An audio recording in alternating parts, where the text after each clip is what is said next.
Olá pessoal, esse é mais um Fala Carlão, direto aqui da COP27, Sharm el-Sheikh do Egito. Vocês estão acompanhando a nossa cobertura total.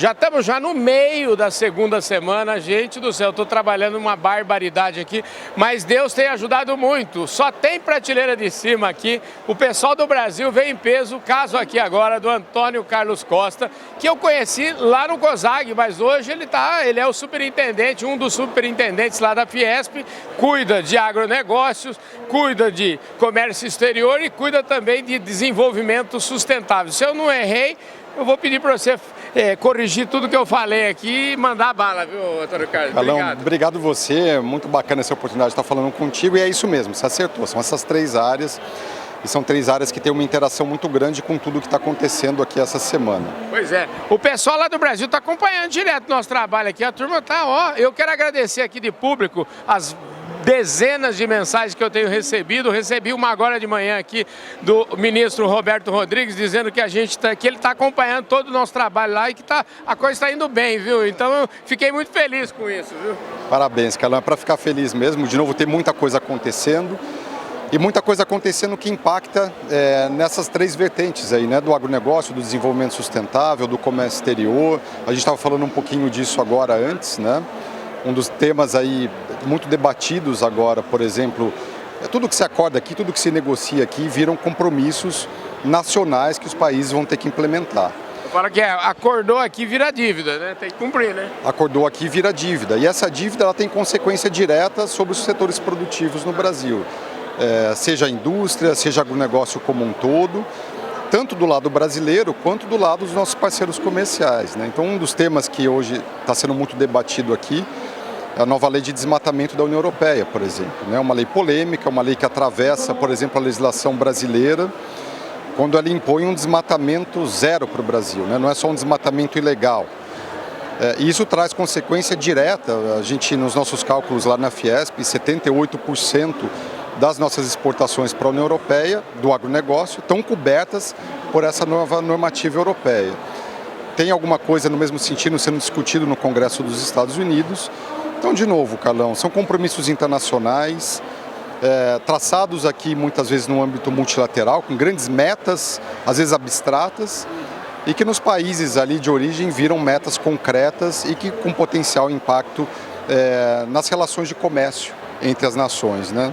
Agora, aqui está sendo chamada esta COP de a COP da implementação, mas aí, conversando aqui nos corredores, enfim, com o pessoal que são os negociadores, a gente percebe que as coisas num ambiente multilateral como esse, elas andam a passinho de tartaruga, as coisas não andam bem.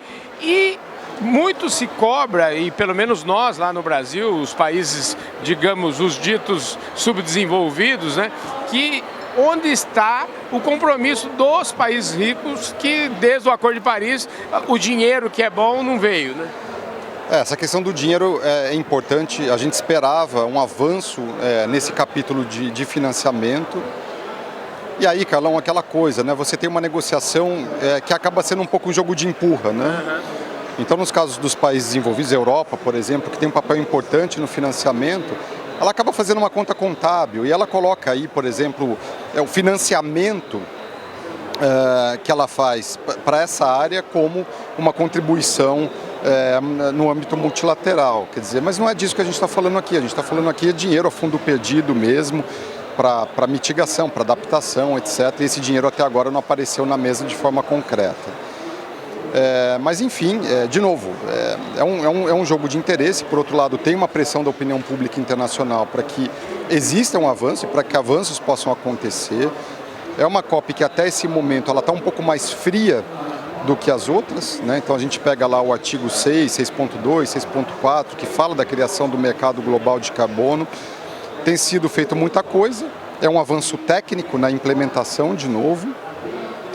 Mas, Carlão, a gente tem que esperar aí até sexta-feira, até a última hora, porque pode surgir aí um anúncio de maior impacto até lá. Até agora o que a gente está vendo é uma negociação aquém daquilo que a gente imaginava em termos de ambição. Antônio Carlos, para o pessoal que está assistindo a gente e não conhece, talvez não está tão familiarizado com a estrutura da Fiesp, e deve estar perguntando, mas a indústria está aí, você está falando em agrodesenvolvimento, eu queria que você aproveitar aqui a sua presença para você desenhar um pouco para o nosso público aí, por que a Fiesp está aqui, o que são esses comitês, esses conselhos da Fiesp. Vamos falar um pouquinho para a gente elucidar isso para as pessoas. Olha, Carlão, primeiro, o agronegócio representa 23% da representatividade da Fiesp. É um setor muito importante para o estado de São Paulo. A gente tem um destaque aí enorme, setor sucroenergético, mas também o setor a indústria de alimentos, também a indústria de insumos agropecuários, né, que está preponderantemente, uma grande parte dessa indústria atua no estado de São Paulo. E a Fiesp sempre trabalhou num conceito de integração, de fato, que é o conceito do agronegócio, né, de integração das cadeias produtivas, começando pelo ministro Roberto Rodrigues, depois o João Sampaio. O Jaci manteve esse espírito e aumentou ainda, quer dizer, esse conceito de integração, trazendo para dentro do COSAG, trazendo para dentro da Fiesp, a cadeia produtiva como um todo. A gente sabe, e aqui é um exemplo, que não dá mais para nenhum elo trabalhar separado, né? Quando a gente fala de emissão de carbono, por exemplo, a gente está falando de emissão de carbono do processo produtivo da indústria, mas a gente está falando de emissão de carbono dos fornecedores da indústria, né? E a atividade agropecuária ela entra nesse escopo, né? Que a gente chama lá de escopo 3 dos fornecedores. Então é uma visão moderna de integração de cadeia produtiva e que a gente já trabalha na Fiesp há 15 anos com esse conceito, aí com muito sucesso. Pois é, e a Fiesp desde o começo, desde janeiro, né, está sob nova direção lá. Eu queria que você falasse um pouquinho como é que foi esse primeiro ano aí, como é que está sendo essa jornada. Olha, Carlão, o Josué sempre prestigiou a área de agronegócio, né? E uma prova disso, o Jaci continua liderando o Conselho do Agronegócio, um conselho importante. Eu estava conversando aqui com a Grazi, eu estava conversando aqui com o Eduardo Bastos, quantos conselheiros do COSAG que estão aqui hoje. Então é um fórum muito prestigiado, um fórum muito representativo.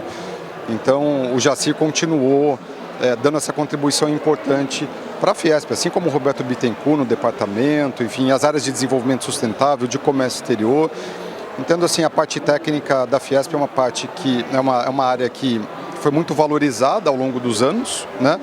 Desde a gestão do Paulo Scaff, e o Josué manteve aí essa relevância para a área técnica. Então, uma construção que não começou agora, é uma construção que já vem de longo tempo. É uma fórmula, eu acredito, de sucesso, né, de uma entidade de representação que procura trazer para dentro vários atores importantes. Então, acho que não tem por que, de fato, haver grandes modificações nessa arquitetura, né? E a gente continua trabalhando firme aí para o desenvolvimento da indústria, para o desenvolvimento do agronegócio, dando a nossa contribuição aí para o desenvolvimento do Brasil.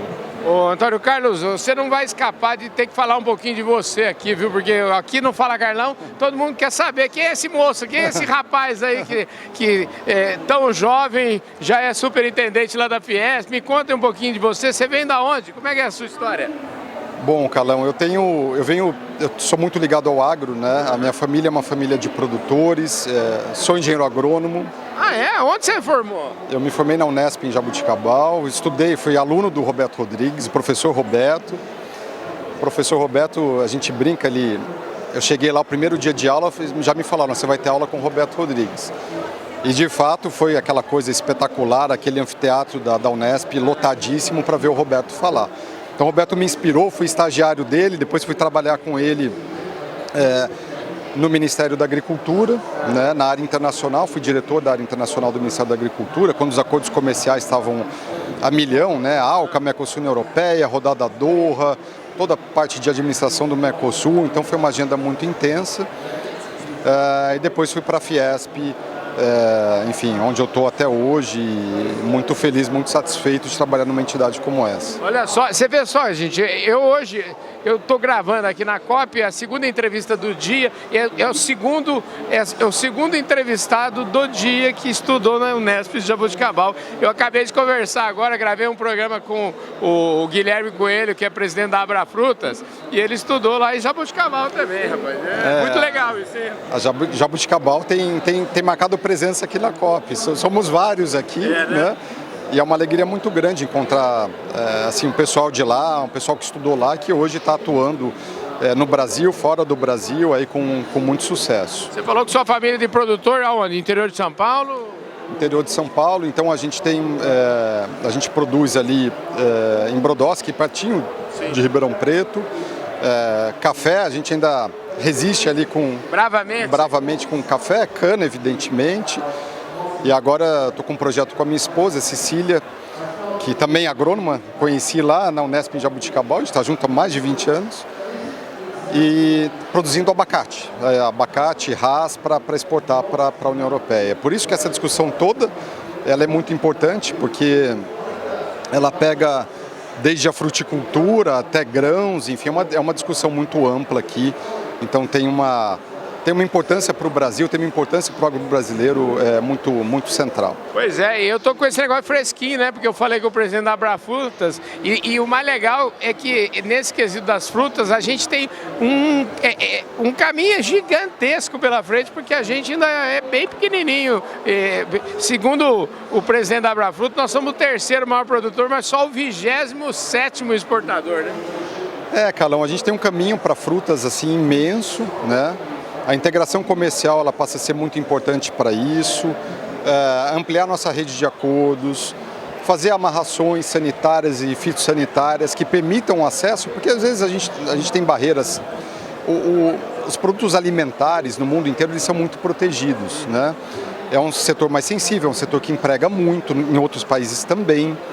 Então, enfim, o Brasil é muito competitivo, né?